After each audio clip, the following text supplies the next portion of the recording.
name is Nikita Sinha. My name is Nikita Sinha. I'm a program manager for the Institute for Local Government. I work a lot on our sustainability and public engagement program. So have had this, this conversation come up so much with the governments that we work with on how to prepare for grant programs, how to be competitive. So personally, I'm really excited to have our speakers and to hear the conversation today. And I hope you are as well. Before we get started, just a little bit of tech overview and housekeeping. So you might be able to see that you are on mute for the duration of the event, but you will be able to submit questions both through the Q&A and the chat box. But please feel free to use the Q&A box. When we get to the end of our presentations, we'll be going through the Q&A questions there. And then you might have noticed that when you jumped on, it said today's webinar will be recorded. So we are recording the webinar. We have the slide deck and other materials that we will be sending out to you about a week from today after the close of the webinar. All right, so a quick overview. We're going to do some welcome and introductions that we're doing right now. And we have three great presenters for you today who will be talking about grant writing best practices, their tips and tricks, secrets of the trade, although maybe not too many secrets. But we have Jake Whitaker, Carly Brown, and Christine Vitarelli, who have just great information for you. We'll wrap up with an audience Q&A. So like I said, please feel free to use the Q&A box and we'll get to those towards the end.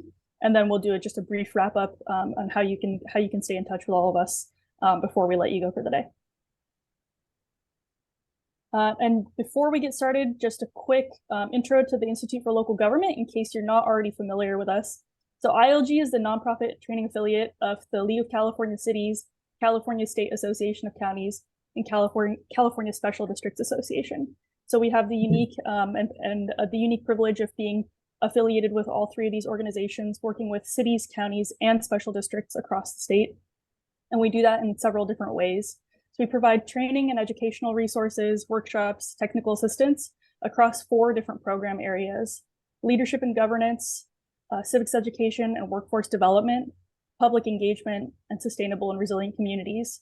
And so while a lot of you on the webinar today may be more interested in sustainability and the grants coming through on the federal level there, public engagement and how to engage with your community in order to be competitive for grant applications, I know that all of you are coming from all positions within local government. And so please feel free to check out our other resources and other programs if you're not already tuned in, because we have a lot of good stuff across all of our pillar areas.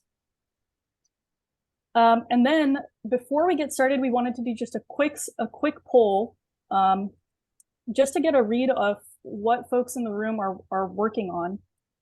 So you should see on your screen a poll question. The question's just going to ask, what type of grant programs are you generally applying for? So we can get a sense of where people are most focused in their areas, and maybe our speakers can give some tips and tricks specific to that. So I'll give you a minute.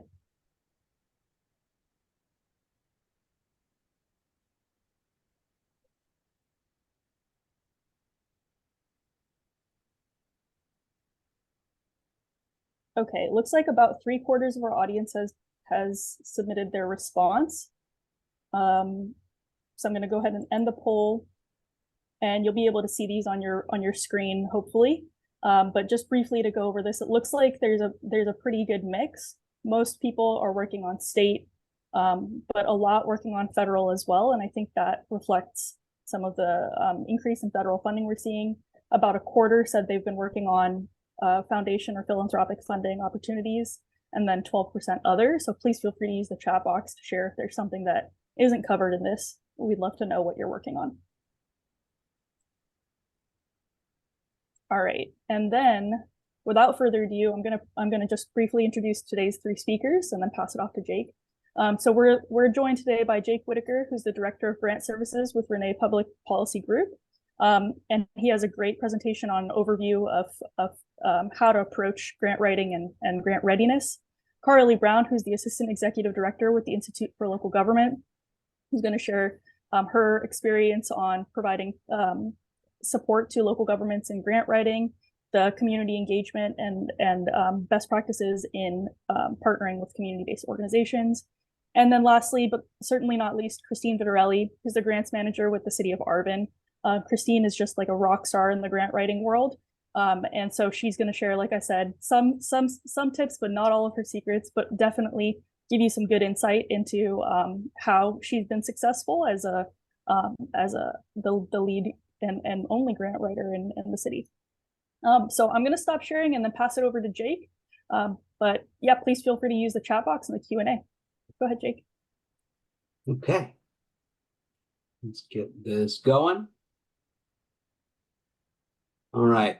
Well, good morning, everybody. Thank you all for taking time out of your day to be here. I'm very excited to have the opportunity to present to you today. And so my name is Jake Whitaker. I'm a professional grant writer. I've been doing this type of work for about 7 years now. I got my start, much like you, as a public sector employee, working for the county government where I live up in Yolo County, and also have some experience. Did a 4-year tour of duty on my local school board as well. And so I've been on both sides of the question of local government. And throughout my career, I've secured over $135 million for public sector agencies.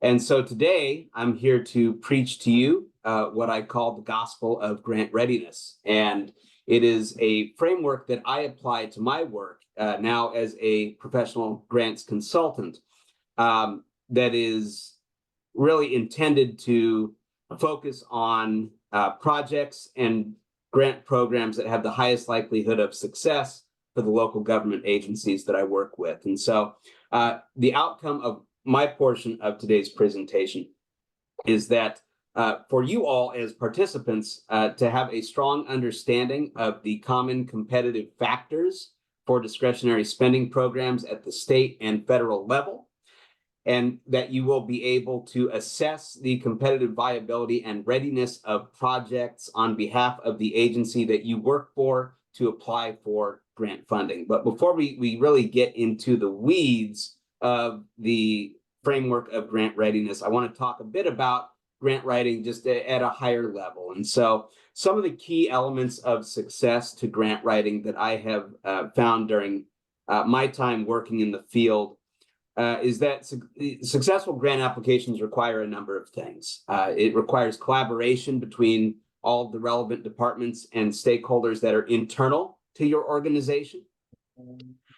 It requires a clear definition of the problem that you are seeking to address, a well-defined work plan that addresses the identified problem, a budget that includes adequate personnel and resources to implement the proposed project if you are awarded, and the ability of your project to address all of the requirements of the solicitation, and that your project has clear and realistic goals that are tied to milestones through the implementation of your project and ultimately the deliverables of your project.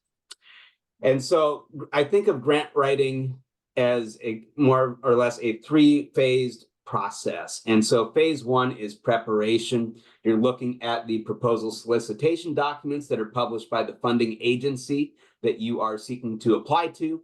The RFP, the NOFA, RFA, these terms are used interchangeably depending on the agency. When I start working on a project, I like to prepare a to-do list that outlines all the components of the application and a timeline, doing some backwards mapping from the due date to the date we're starting in order to map out how exactly we're going to develop all of the things that we need in order to develop a full and complete and strong application.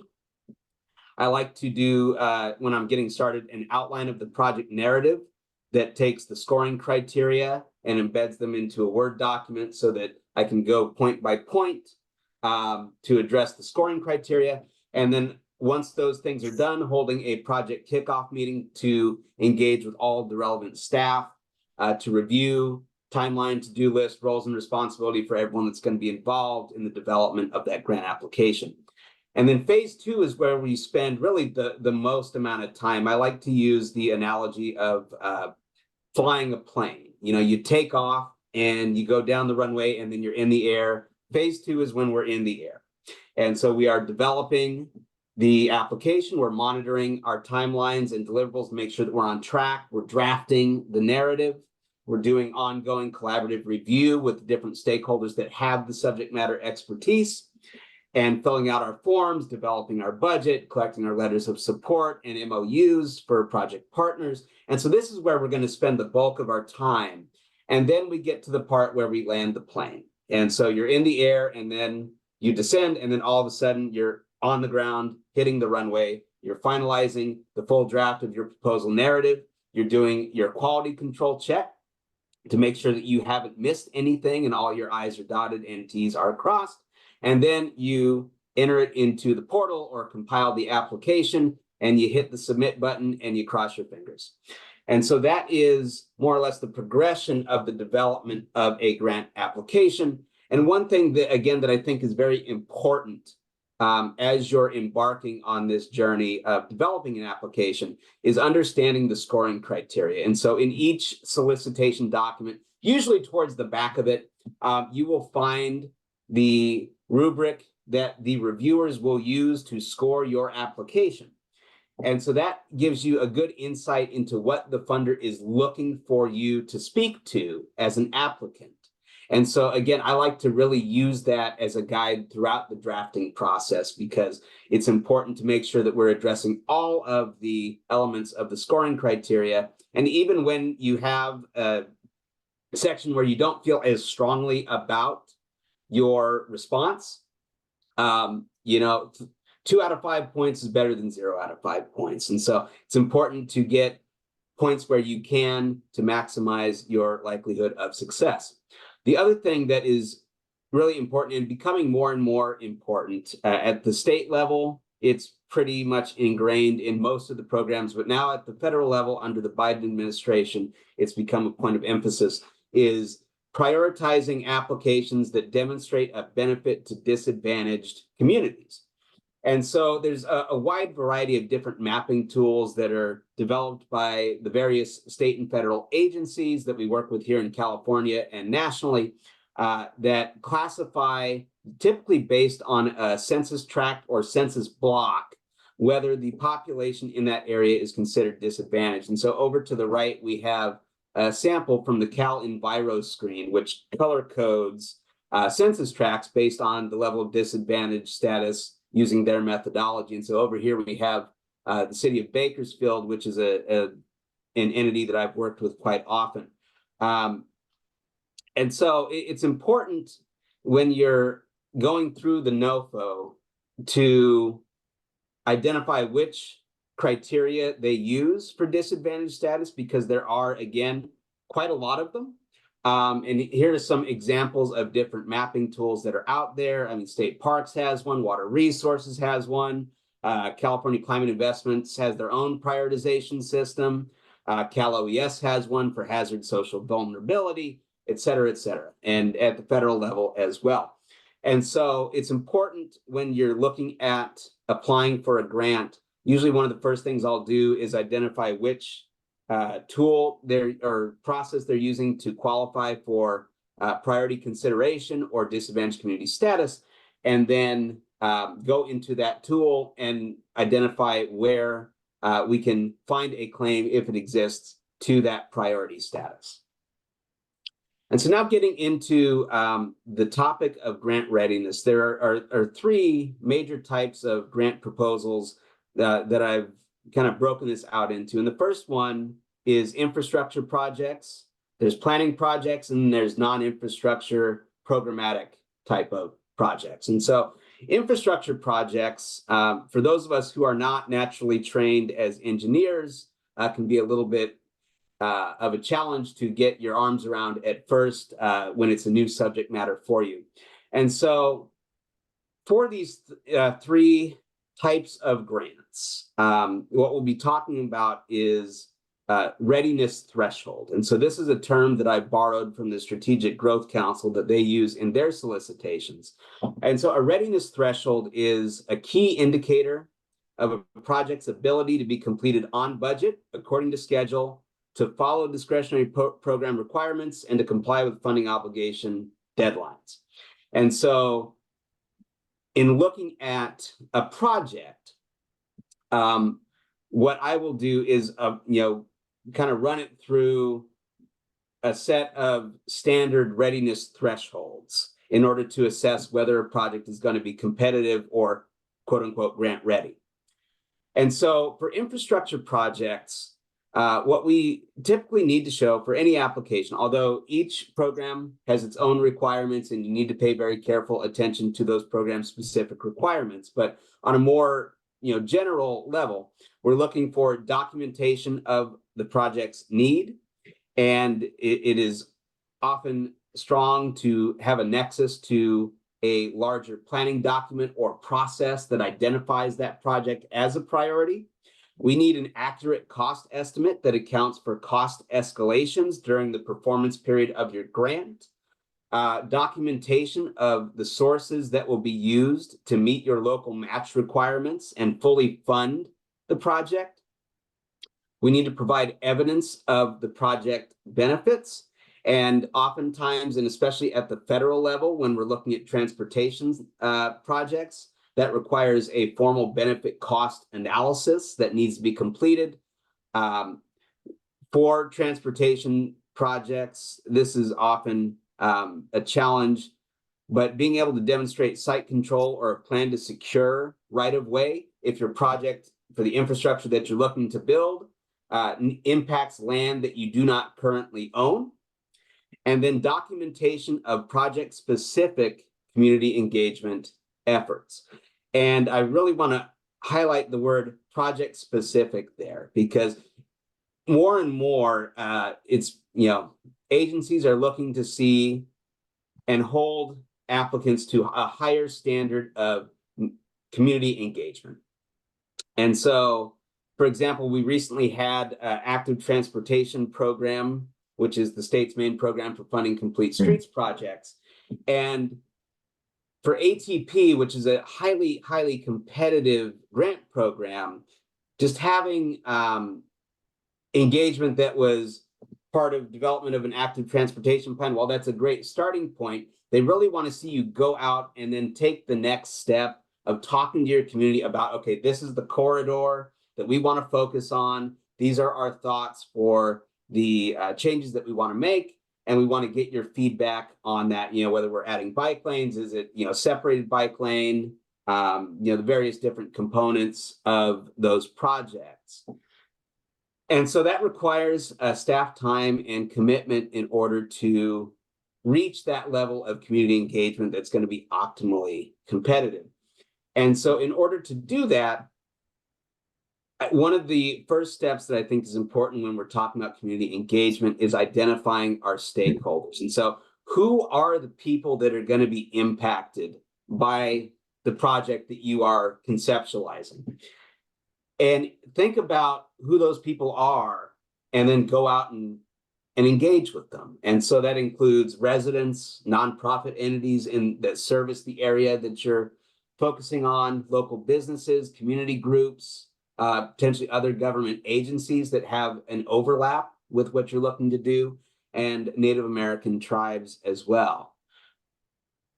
And then when we are looking at alignment with planning documents, again, it is still, even though you need to take that additional step many times with the project-specific engagement, it is, again, a point in your favor to be able to tie your proposal to a larger planning process that has been conducted by your agency. And so in the example of active transportation, having an active transportation plan, when we're looking at climate and sustainability, being able to tie it back to a climate action plan that your agency has adopted, for example.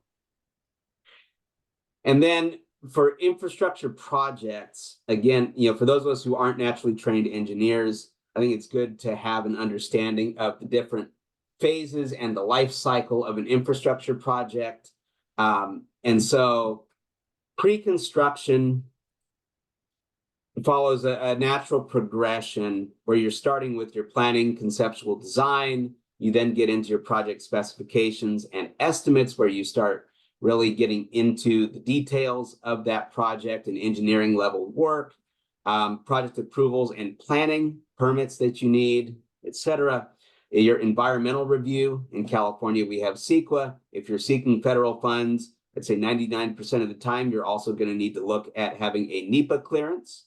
Then you get into your, you have your concurrently your full design process and approaching any issues with right-of-way acquisition or securing encroachment permits that are necessary for the project. And so depending on where you are in the life cycle of your project, it may or may not make sense to go straight away to a construction grant. And then again, at the federal level, this is currently, a topic of focus under the current administration, is drawing the nexus to climate action. And in California, this is also, of course, an area of emphasis for our work at the state level. And so being able to demonstrate quantifiable impacts when requested, that include things like greenhouse gas emissions reductions or reductions in vehicle miles traveled, the ability to quantify water conservation for projects that are focused on water efficiency, or energy savings for projects that are focused on energy efficiency. And so those are important project benefits that are fleshed out during the conceptualization and project development phase that you can then include in your grant applications as well. And then when we're looking at construction project milestones, engineers will use terms like 30% design, 60% design. So I think it's helpful just to cover what does that mean. And so in the 0 to 10% range, you're largely at a conceptual level for your project. You're doing feasible studies, some very preliminary cost estimates, looking at environmental considerations, and it's really more of the broad planning stage. And then once you've identified your concept, you get into the preliminary engineering stage, which is up to a 30% design level, and that's where your concept is being developed further. You start creating your preliminary designs, outline your basic specifications of the project, and you begin establishing a more refined but still rough draft of your budget. And then once you get up to 60% design, you have your detailed drawings and plans. You have a much more strongly refined budget. And then the last leg is the final design, getting into your environmental permits and clearances, getting into developing your construction documents, securing your right-of-way, and finalizing the design of the project. And then, of course, you get into construction administration, which is the actual building of the project. And so when we're looking at the question of, should I apply for a construction grant or a planning grant? Typically what I advise is that if you're under a 30% design level, really strongly considering a planning grant. If you're in that 30 to 60% range, you can apply for a construction grant and ask for funding for design. And if you're at a generally a 90% or higher level, going for a construction grant, having a bit of money for any outstanding design needs that are there, but largely your application is going to focus on the capital that you need to secure to construct the project that you are proposing. So for a planning grant, again, we need documentation of the project need. We need a clearly defined scope of work and the resulting outputs of your planning process, a cost estimate that accounts for all elements of the scope that you are proposing, documentation of sources to meet local match requirements, which are still required for many planning grants as well, not just the capital ones. And for a planning grant, it's helpful to identify your stakeholders for community engagement and how you're going to engage those stakeholders as part of your planning process. And then finally, being able to articulate the anticipated benefit of completing this planning process, which will be the actualization of the project that you are proposing. And then getting into the non-infrastructure side for programmatic service-based proposals. Our readiness thresholds include having a work plan that outlines your program implementation, the types of services that you will provide, the milestones for your implementation, and the activities that you will perform in order to implement your proposed service model. A budget, again, that accounts for all necessary expenditures and personnel. Clearly defined goals and objectives. In the world of infrastructure, it's a bit more straightforward in that the objective is to build something. But when we're looking at service-based proposals, that question can be more broad and require a bit more thought in order to clearly define those goals and objectives. And then developing a plan to assess program outcomes and collect the necessary qualitative and quantitative data in order to report on your outcomes. Having a clearly defined target population for your program and an estimate of the number of people that you will serve through the program. And then if you are engaging with other organizations, with community-based organizations, nonprofits as service providing partners, having memorandums of understanding, MOUs with those partners as part of your application, being able to demonstrate and document that partnership. And so for these types of proposals, when we're defining our problem statement, we need to look at, what are the gaps in services in discussing the need for that program, being able to provide, strongly emphasize the problem while still rooting that in facts and logic without devolving into hyperbole, staying away from mentioning needs that are not going to be addressed by the program that you are proposing, explaining the process that you use to identify and prioritize those needs, and again, using data to support those needs. And then we get into the question of program design. What is the vision of what you want to accomplish? Providing a clear and definitive scope of work for what it is that you will use the money to do. How are the things that you are proposing to do going to address the underlying problem that's identified in your need statements, and then identifying the resources, the personnel that you need to accurately or to adequately address the problem and implement what you are proposing to do. And when we're defining that scope of work, really focusing on the activities that you're going to fund, that your personnel are going to do, provides a strong level of detail for these types of applications. And so the way I like to think about it is that activities are the specific things and tasks that you are doing. Activities fulfill the objectives of your program, and the objectives will accomplish the overarching goals of the program that you are proposing. And then when we get into the question of our outcome data, looking at qualitative data, which is non-numerical in nature, oftentimes and increasingly so, an independent evaluation can be required as part of a grant application that's focused on programmatic implementation. And so being able to ask yourself the question, what systems are you using to track quantitative data that is numerical in nature? What is the methodology that you'll use to collect qualitative data that's necessary to evaluate the success of your program? Are things that should be considered, although you don't need to have necessarily all of the answers.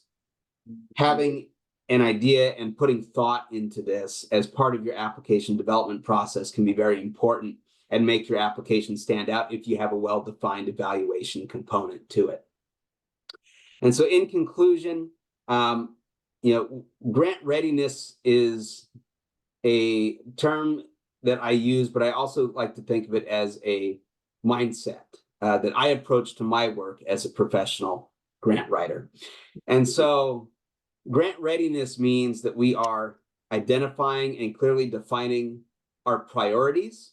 We're focusing on projects instead of the specific grant program. We're triaging grant programs to align to the projects and the priorities that we've identified within our organization, rather than applying for something just because it's there. And then understanding those readiness thresholds will inform our decision of whether that project or concept is ready to move forward to the stage where we're applying for a grant. And it allows us to be proactive in thinking about these things in advance of a solicitation for programs that we know are cyclical, that are well established. We can look at previous funding solicitations and get a sense of where we need to be in order to be competitive for those funds. And so when we're assessing grant readiness, that involves a thorough review of the funding solicitation document to identify those readiness thresholds for the program, and conducting an honest assessment of where the project is in relation to those thresholds, and then identifying any deficiencies that may exist so that you can be proactive in addressing those deficiencies to strengthen your project and get it ready to submit a grant application. And so that concludes my portion of the presentation. And so now I will pass it off to Carolee. Yeah, thank you, Jake. And I see a couple questions coming in. If you have any questions for Jake's portion of the presentation, feel free to drop them in the Q&A. And then I'm going to go ahead and share a screen and pass things over to Carly. Great. Thanks so much, Nikita. So Jake gave such a thorough presentation that I'm just going to add a few hints and tricks that I've learned throughout my career and talk a little bit about the public engagement and collaboration in relation to grant writing. But first, just a little bit of background on me. I started on the grant making side about 20 years ago. I was working in the charitable contributions department at PG&E, where I worked for about 8 years managing a large charitable contributions portfolio. I did eventually leave PG&E and come to the Institute for Local Government, where I've been for the past 12 years. And with my background, I can officially tell you that it is more fun to give money than to try to get money. But asking for money can be super fun too. So let's talk about that.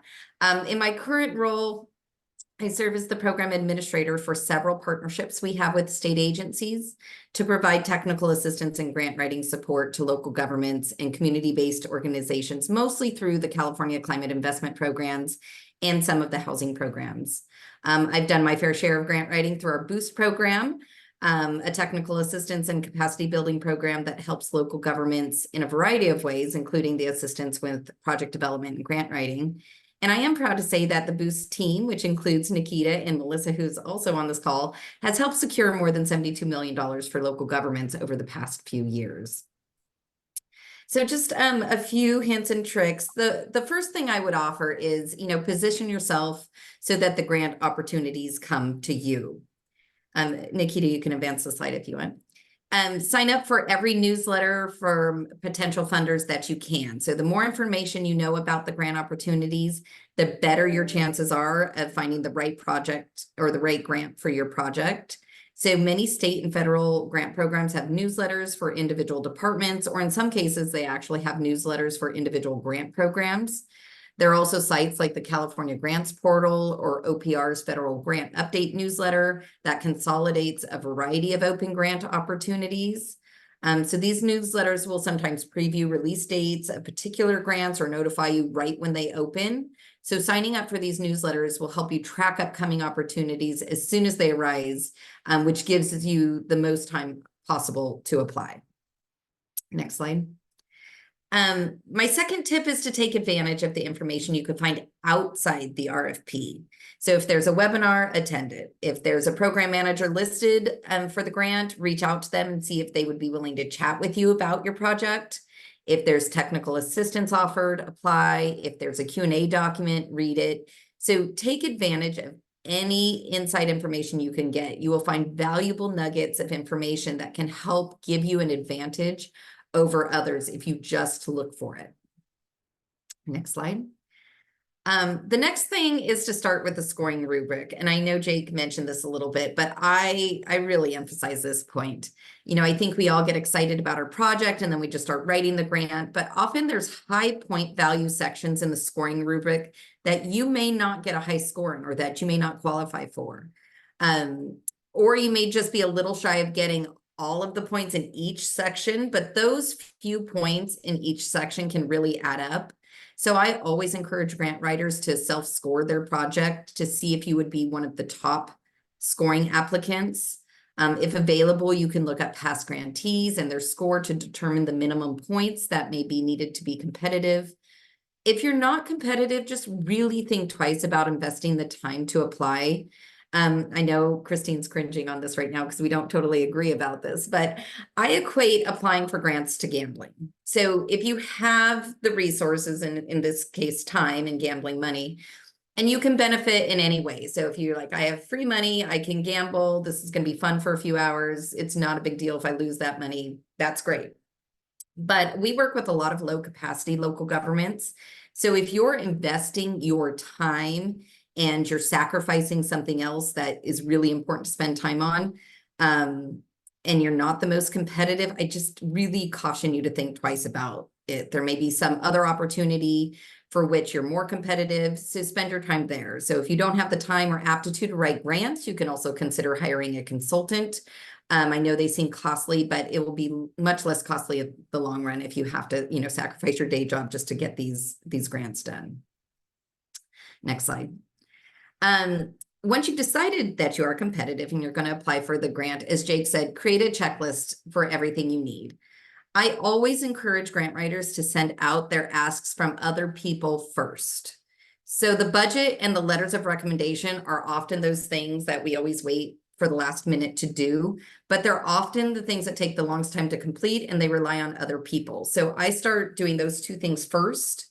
I also think about authorizing signatures or any plans or maps that you need from other people and send them a note and get them on your calendar, put time on their calendar to help you with this because other people have other things to do too. And sometimes they just can't turn things around on a quick notice. Next slide. My next tip should go without saying, but I'm going to say it anyway, and that's follow directions, follow directions, follow directions. You would not believe how many agencies really don't follow directions as they are laid out in the RFP. So please pay special attention to the deadline, the length, the formatting, required questions that need to be answered, funders' priorities, language and terminology. So clearly understand what the funder is asking for and give it to them. Use some of the key terms that are reflected in the RFP so that the reader can see how your proposal is meeting their grant objectives. I just can't emphasize this enough. There are no do-overs for those who don't pay attention to details for late applications. So do it in the way that is described in the RFP and you will, be much better off. My next tip, and Jade said this a little bit too, but tell a compelling story. So really think about this. There's hundreds of communities like yours applying for the same grant with very, very similar projects. Many of them are disadvantaged. Many of them have done public engagement. So you need to figure out how to differentiate yourself from the rest of the group and tell a very well-researched story about the real and compelling needs of your community. You need to connect with and inspire the reader. From your opening sentence to your conclusion, every single word in your proposal should help tell the story and really, really think about how it's going to be different from the hundreds of other people applying. And then next one, my last tip would be just to be creative with your public engagement.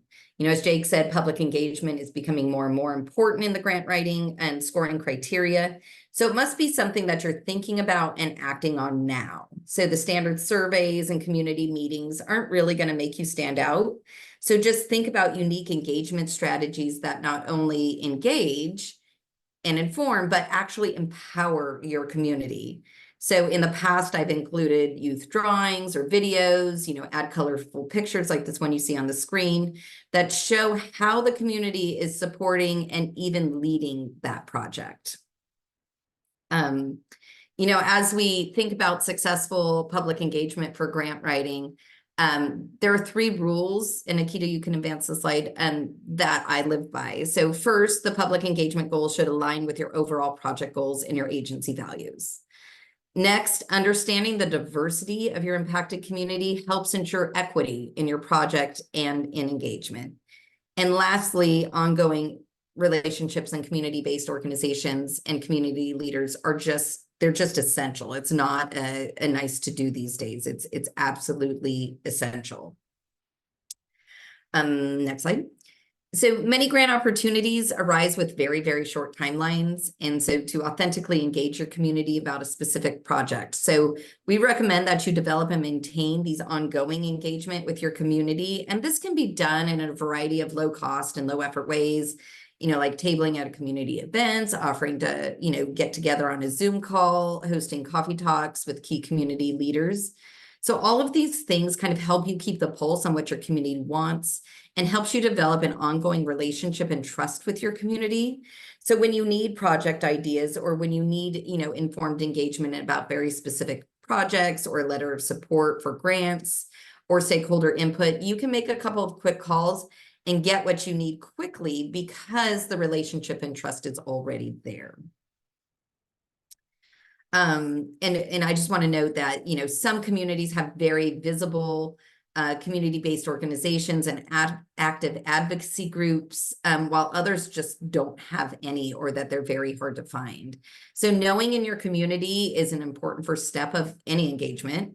So we call this process creating a community landscape.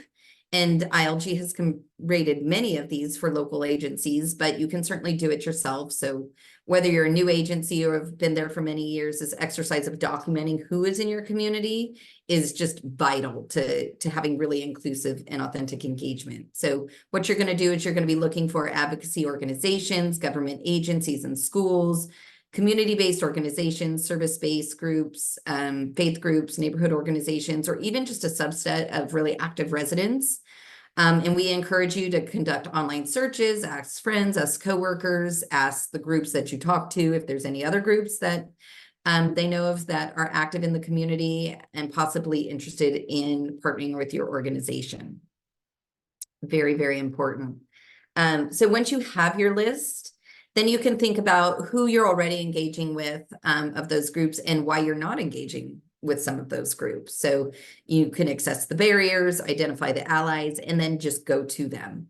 So we encourage you to develop, authentic ongoing relationships with a variety of CBOs in your community to better understand their priorities, goals, challenges, and what projects they want to see in their community.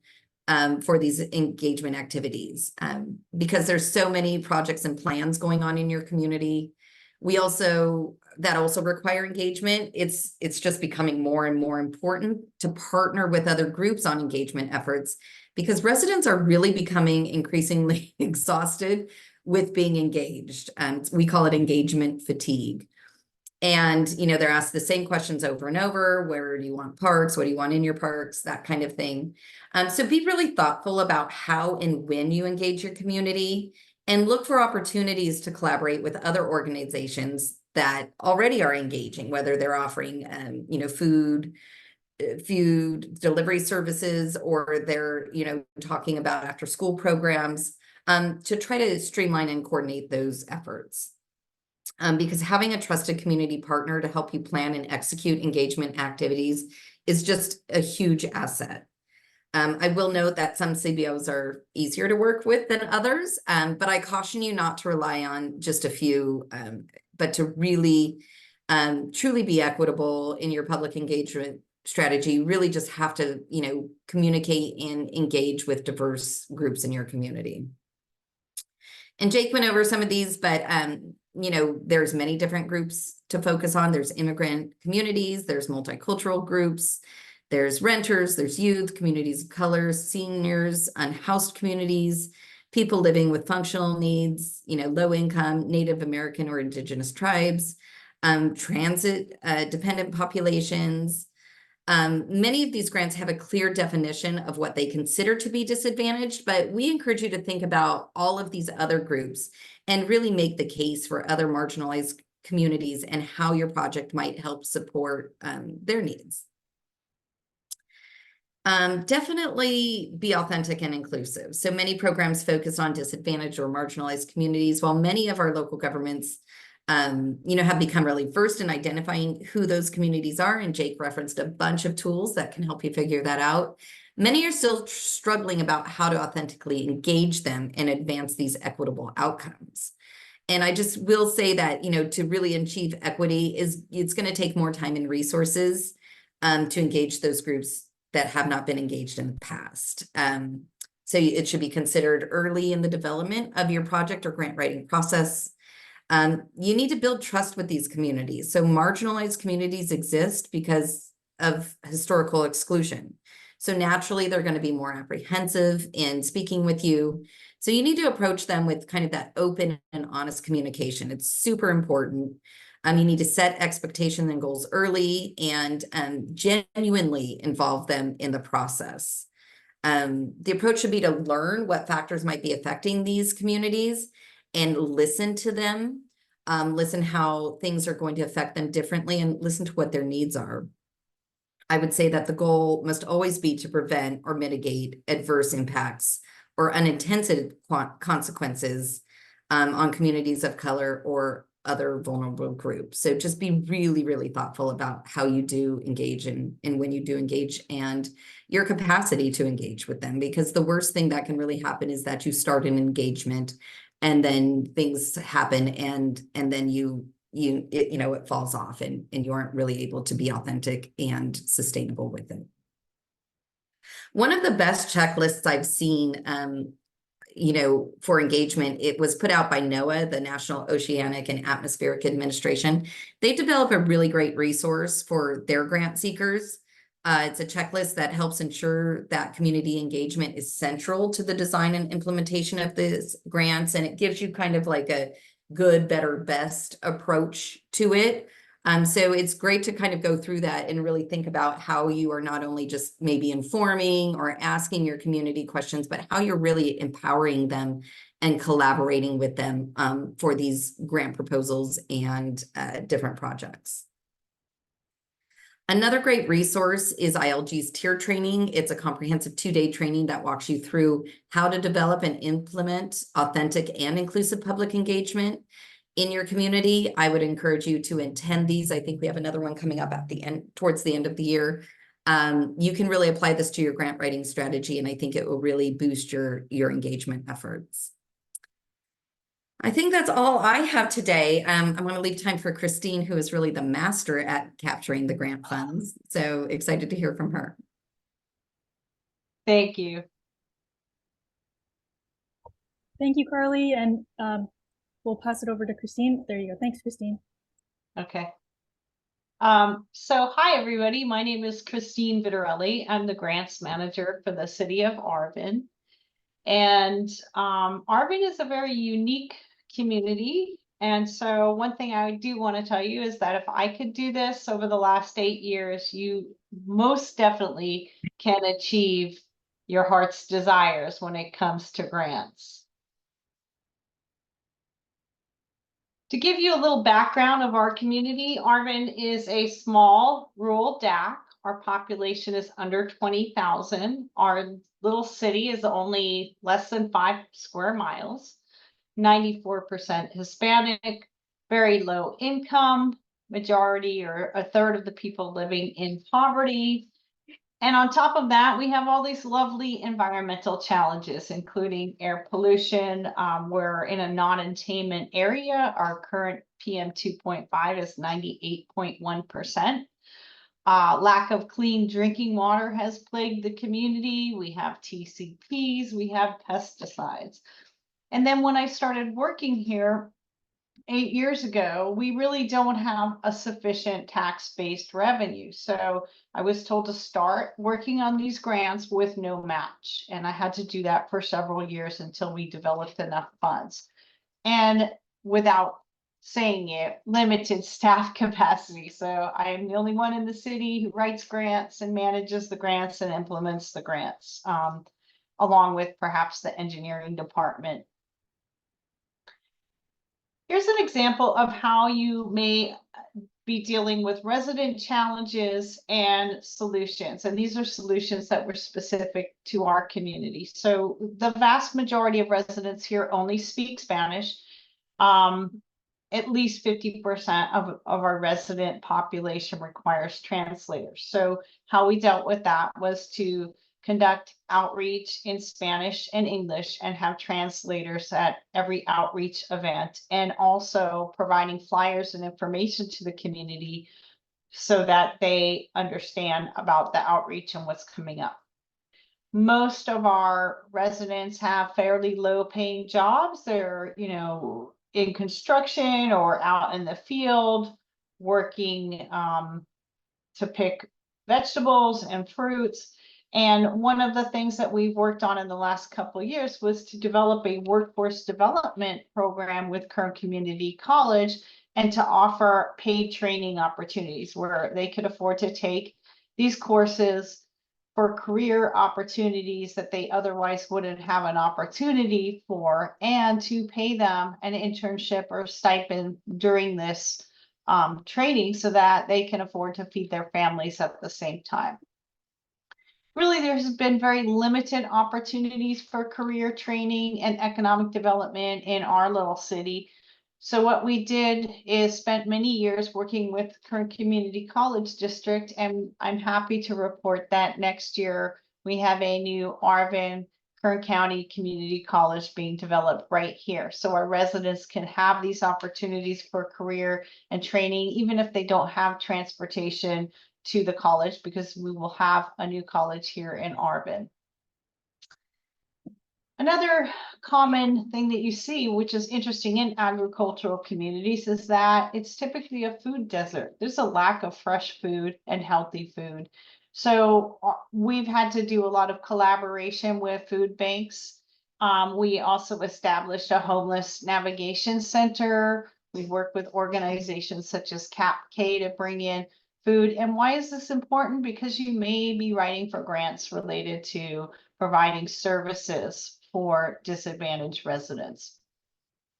We had an increase in homelessness, and as a result, we ended up writing a grant to establish a first homeless navigation center here. We definitely have a lack of affordable housing, and it's really hard to get developers to come to your community to build affordable housing, because we all know that affordable housing is not affordable. It's certainly not the construction, and it's very difficult and complex to bring in affordable housing to your communities, especially if you're in a rural DAC. So what we have been doing over the last couple of years is to establish a collaborative steering committee with the community, including educational agencies, nonprofits, CBOs, develop a master plan for affordable housing in conjunction with new retail, and then put it in a background, a landscape where it's easily able to work within that community for active transportation, where you can walk from the retail to the affordable housing complex, and you can walk from the affordable housing complex to school. So that's our next major project. It's a huge undertaking. And when it comes to those kinds of projects, you definitely have to put a lot of time into it. So it's been in the making for several years. One of the things that I cannot underestimate or overemphasize is the fact that you really need to have great collaboration within your community. It's key, and now you'll see it more and more in all the grant applications. They want collaborative work within the community, and I would at this point advise that people who are going after grants think about creating a collaborative committee now. Even though the grant may not be coming up for a while, if you establish it, you work towards that, you will have some way to conduct outreach on a regular basis that's already established. In our case, we developed the Arvin Accelerating Community Enhancements Collaborative, and we also call that ACE. It's a steering committee where we meet monthly with residents and CBOs and nonprofits and educational institutes, so that we can talk about what the needs of the community are. I like it to be resident driven. A lot of times residents will just bring up topics or issues that they are dealing with and they need to have some solutions for. And then from that, we are able to bring in speakers who have areas of expertise. And forming alliances with nonprofits. I know Carolee touched on that, but it's very critical. And those would be groups within your neighborhood that you could reach out to. One of the other things that I would recommend is developing and promoting youth and adult outreach events with value-added topics and information from the community. It has to draw in their attention. It has to be a topic that they're interested in knowing about, or perhaps they have a challenge that they're looking for answers for. I usually spend at least 15 minutes in that steering committee meeting, giving people an opportunity to talk about topics that they want to discuss at the next meeting, and to bring in value added information so that they know their voices are being heard and we work together to find solutions. And a lot of times this is how grants are actually developed. Here's the problem, here's the need, the solution would be to get funding to help with this project. Also allow groups to prioritize their topics of discussion. And any opportunity you have for train the trainer opportunities, I would highly recommend it. And I also highly recommend ILD's tiers training. I've gone through it. It's very helpful. It gives you a way to think about outreach in ways you might not, and I would highly recommend that. It will really help advance your ability to conduct outreach within your community and with local groups. Here's just some sampling photos of the type of work that we've done in our community. I also like to conduct youth group meetings separate from adult meetings so that the youth have an opportunity to speak freely. So in addition to doing like a monthly collaborative, I try to meet with the youth and work with them separately so that they have an opportunity to express their feelings without feeling like they're going to be judged by other adults. And it works really well.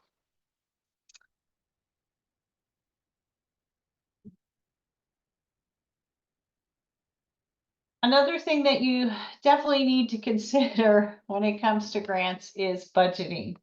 You need to budget enough funding for staff to perform post-grant maintenance, whether you're having a tree planting grant, or how are you going to maintain those areas that have been funded after the grant. And it's like the number one question that's going to be asked every time you apply for a grant. So think about that early.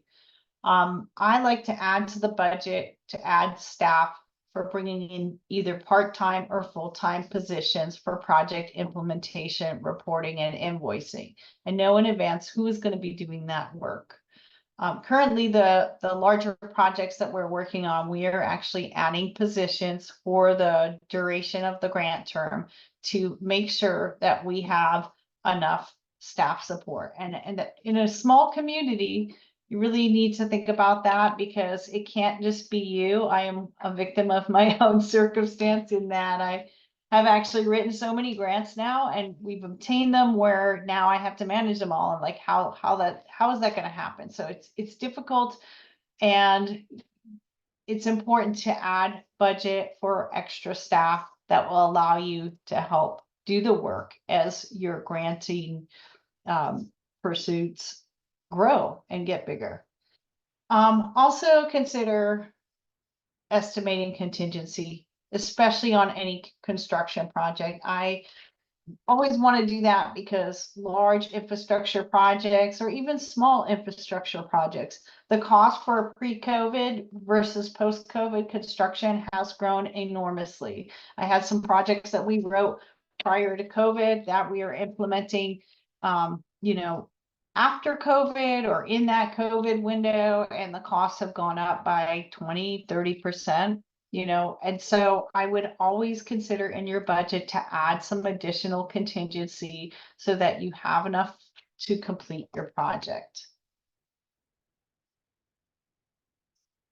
Know where to research grants. A lot of people will say, well, where do you go? So when I first started out, I would go to the government grantors websites, maybe do some preliminary research on grants.gov, And then there's lots of other additional software. I personally use Grant Finder. And then also go to the funding agency's website when you find a grant that you're interested in and sign up for those listservs. Very important. I rarely now do I actually go to grants.gov to look for a grant. It's coming all into my inbox, and it's more than I could possibly handle. So that is a way in which you establish a way to figure out what grants you're going to go for, what's interesting to you. And it's a lot easier for those emails to come into your inbox than it is to try to research from scratch. 100% research past grant winners, read over their applications. Most people may think, oh, well, I can't get a hold of their grant application, but a lot of state agencies, they will give you copies of awarded grants. It's public information. You have to request it, but that is very helpful. So if you're applying for a particular grant for the very first time, you don't need to reinvent the wheel. You understand what the grant application looks like, and I would encourage you to do that, you know, in the early stages of the guidelines and the workshops, when you have an opportunity to ask a lot of questions and take a look at those grants. One of the other things that I do, because I don't live in a state of, you know, scarcity, I believe in abundance, is that after I have received an application or gotten it, I'm happy to share it with other cities, because I want them to achieve these funds that they need just as much as I needed it back in the day. So consider sharing your grant applications if it's allowable, or asking neighboring cities who perhaps obtained a grant that you're interested in pursuing to share that information. You may have sister cities that are very similarly situated to you, and vice versa, that could become a wealth of knowledge and experience on a past grant application. So don't overlook that. I guess you guys have heard this over and over again, but collaboration really is key.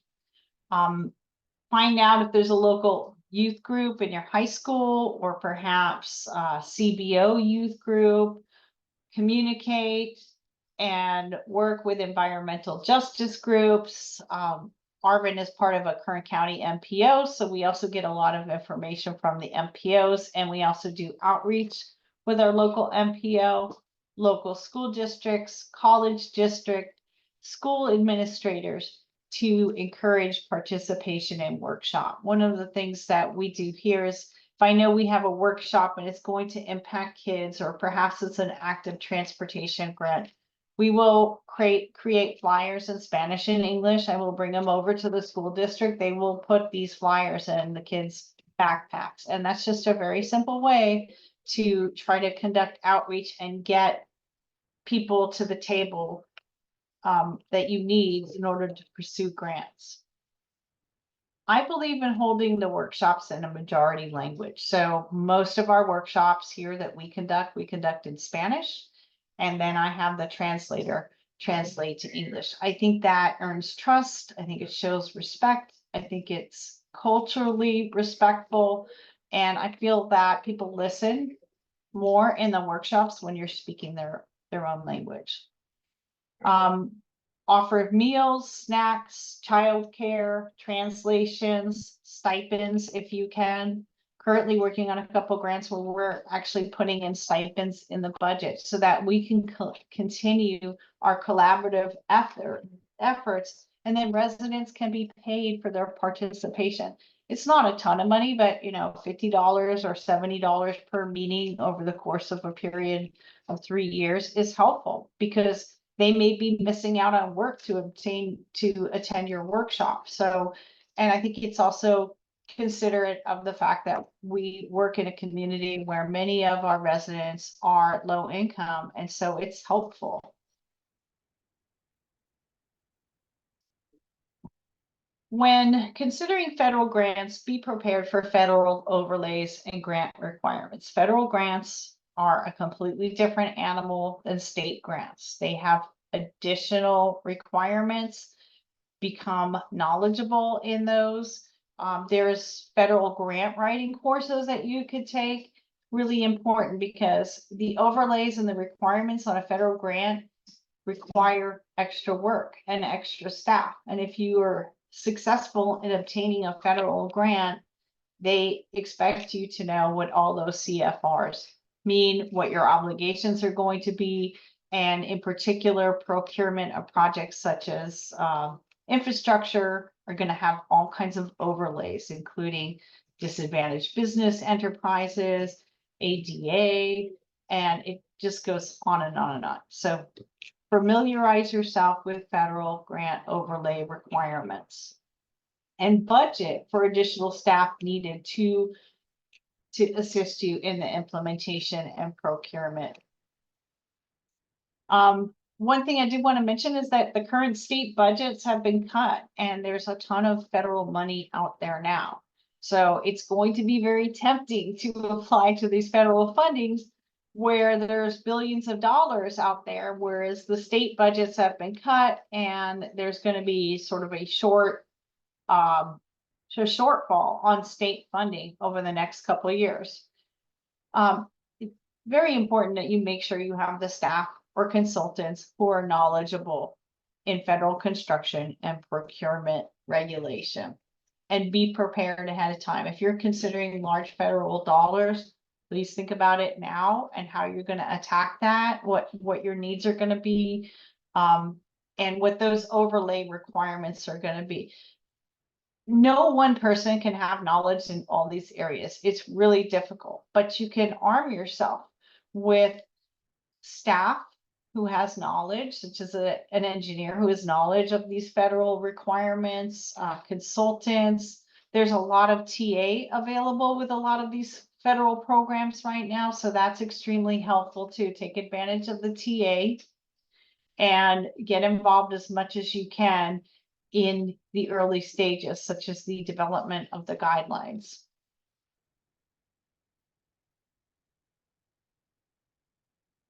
So here's an example just of the sort of work we've been doing with our Arvin youth groups, community outreach. For a very long time, residents wanted an intersection, a crosswalk and an intersection, and despite the fact that we had numerous planning documents pointing to that, it still hadn't happened because it was in a state jurisdiction. So Caltrans had the jurisdiction of this intersection. So we kept working towards it. We pointed to the plans. We did everything that Caltrans wanted us to do. And then we went back and worked with California Walks. It's my second opportunity working with them. They're a fantastic organization. They're great at helping with outreach for specific projects. And they came in and did a second walk through with the community and worked with us to develop a new report, which we then submitted again to the state. And finally, the state has agreed to put in this crosswalk that the community wanted. So don't ever forget, don't ever give up on your goals. And if you don't succeed the first time, keep going after it. A lot of times your numbers and your chances of success are going to go up on that second application or third application. I know it seems crazy, but there have been some really competitive grants that we've gone after where we maybe didn't get it in the first round, but we went back after it and then we got it. So don't ever give up and stay motivated.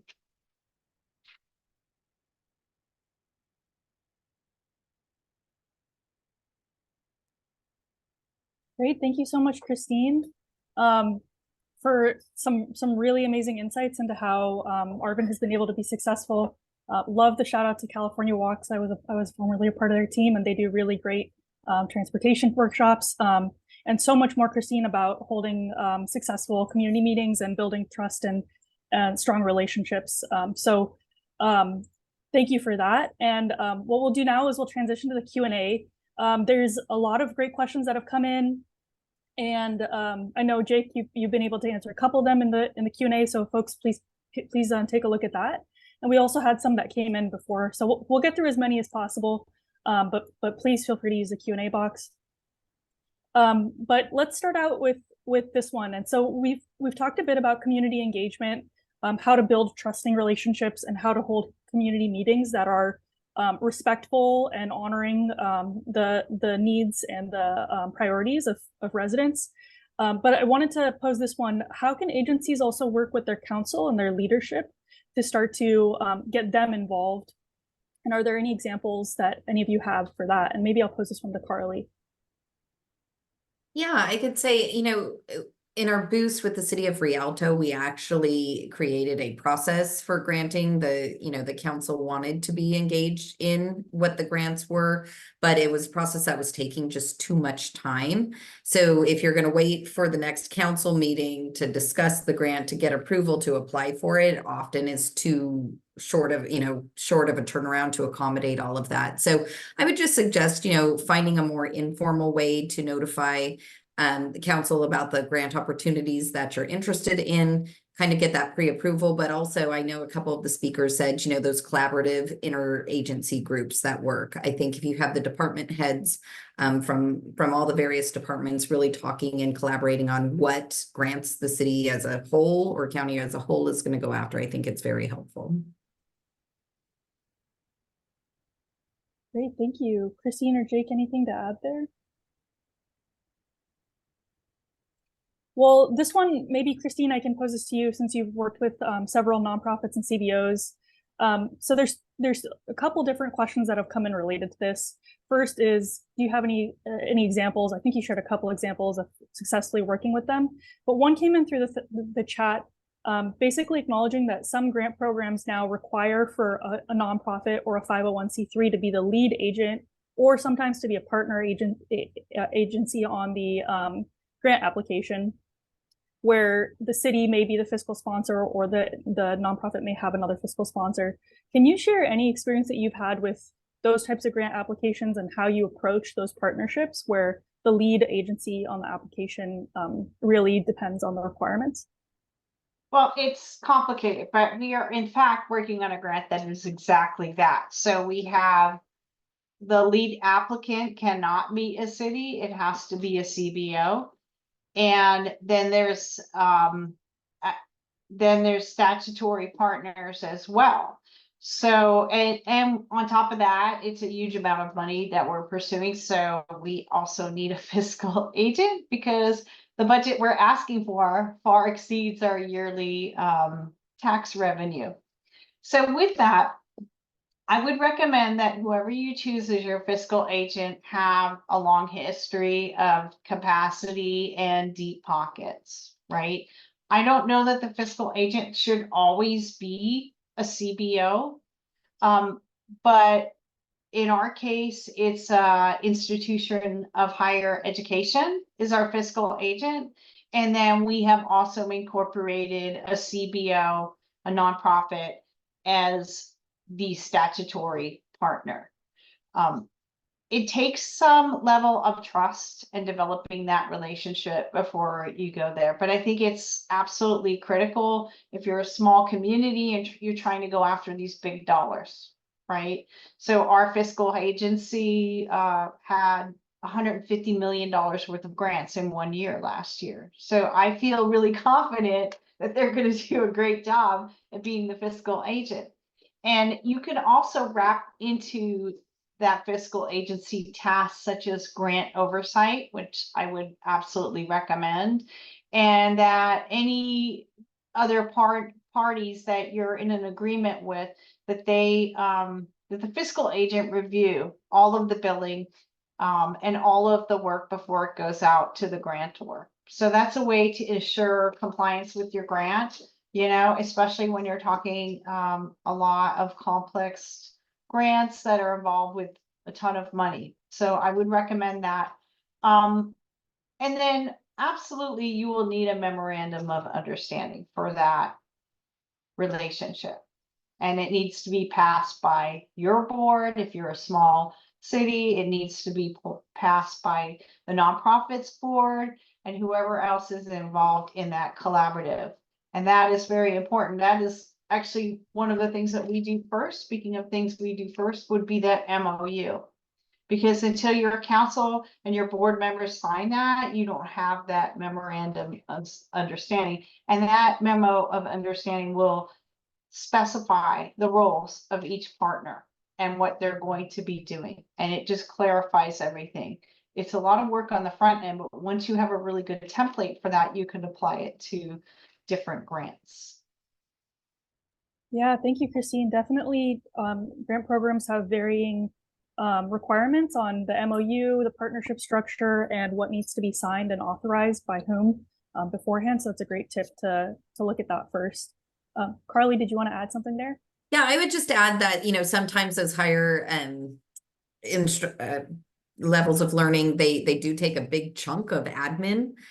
So I also want to encourage you to look at some statewide organizations, specifically in the environmental area, but also regional MPOs, things like that. They're sometimes willing to serve in that role.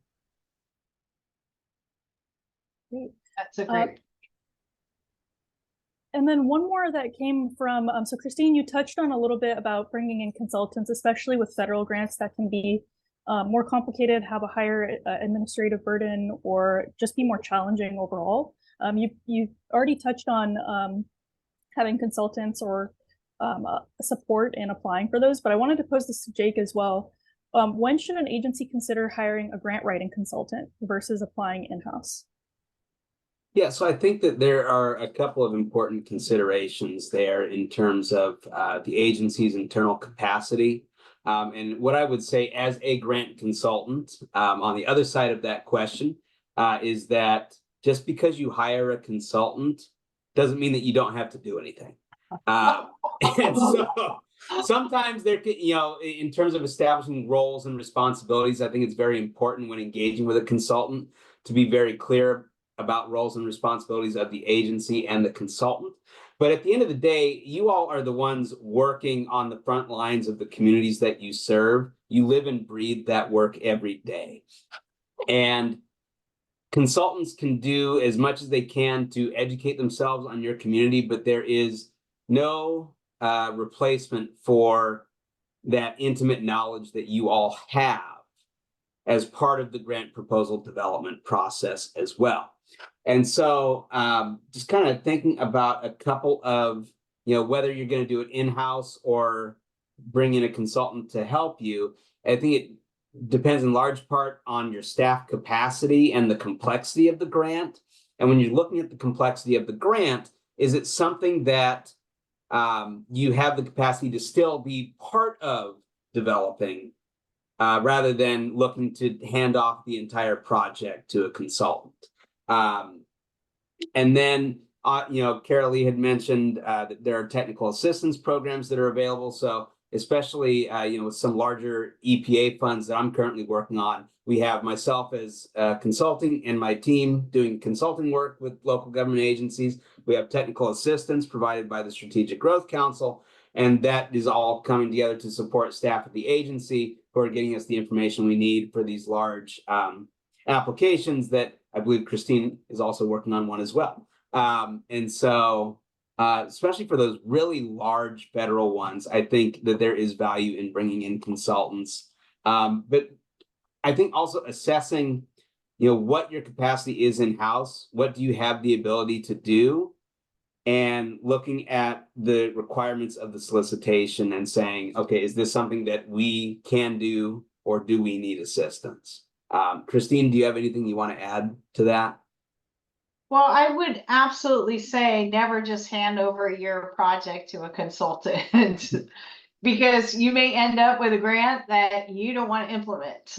And so it's really a collaborative process with the consulting, and you work together along with the TA. It can get rather complex. I think if you're looking to hire a consultant, hire one that has been successful on a grant that's specific to what you're going after. So for example, a consultant that works on ASIC, which is affordable housing, they're going to have multiple years of experience with applying for that grant. And don't assume the consultant is doing all the work, because that is just not the case on these larger grants. We worked alongside with them, and it's been 3, 4, 5, 6 months in preparation for the actual application. So that would be my other tip. If you're going after big money, you really have to be ahead of the game, and you got to start early. Yeah, and just one thing that someone typed into the Q&A, but I just want to echo, is that it is important to understand the administrative burden in the post-award phase as well when you're considering looking, whether you're going to apply for something, bringing in a consultant.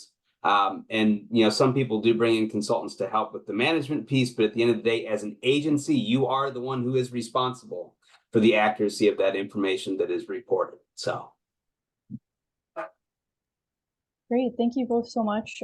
Just to summarize, kind of approaching that consulting agency as a partner rather than handing over the reins is really important. And it seems like a theme, whether it's looking at the different elements of the program or the community engagement or whatever it may be, a theme of this conversation today has been just start early and look at those elements early. With anything that relates to a third party or another organization. I wanted to pose one question that we got before today's webinar. So there may be instances where for larger projects, you're trying to weave together multiple sources of funding to complete a project. How should agencies approach that? And especially when they're looking at match funds, I think we had another question related to how can you use or document or capture partners' times as match funds. Maybe I'll start. We can start off with Jake. Yeah. So when we're looking at, especially with larger scale transportation related projects, I think it's helpful to engage with the Metropolitan Planning Organization that covers your service area. Oftentimes, there are federal funds that filter through those